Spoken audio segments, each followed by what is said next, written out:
महाभारत की कथा तो हम सभी ने सुनी है, लेकिन क्या आप जानते हैं कि युद्ध के मैदान में एक ऐसा भी योद्धा था जिसका नाम तो लिया गया, पर जिसे न कोई पहचान सका, न कोई देख सका। वह था अश्वकेतु। कौन था यह योद्धा? क्या यह मानव था या कोई दिव्य आत्मा? आज हम जानेंगे उस योद्धा की कहानी जो अदृश्य रहकर भी युद्ध की दिशा मोड़ देता था। अश्वकेतु का जन्म एक ऋषि और एक अप्सरा के योग से हुआ था। उसकी मां स्वर्ग की अप्सरा थी जो पृथ्वी पर एक श्राप के कारण आई थी, और उसके पिता महर्षि वशिष्ठ के शिष्य थे। जब अश्वकेतु का जन्म हुआ तब आकाश से एक दिव्य स्वर गूंजा, यह बालक न केवल अद्वितीय योद्धा बनेगा, बल्कि ऐसा होगा जो शत्रु की आंखों से परे रहेगा।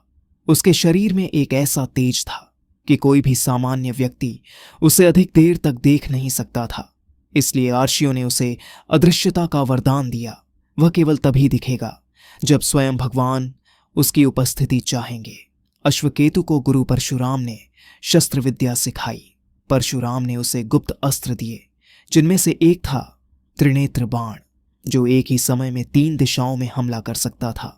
वह अस्त्रों और मन की एकाग्रता से युद्ध करता था, बिना दिखे, बिना बोले, लेकिन उसका वार इतना सटीक होता कि सामने वाला योद्धा कुछ समझ ही नहीं पाता। जब कुरुक्षेत्र का युद्ध हुआ तब भगवान कृष्ण के कहने पर अश्वकेतु को युद्ध में बुलाया गया, पर उसकी एक शर्त थी, मैं कभी सामने से युद्ध नहीं करूंगा, केवल तभी वार करूंगा जब धर्म संकट में होगा। द्रौपदी के अपमान के बाद से उसने कौरवों के विनाश की शपथ ली थी, और युद्ध के दौरान उसने कई बार पांडवों को अदृश्य रहकर बचाया।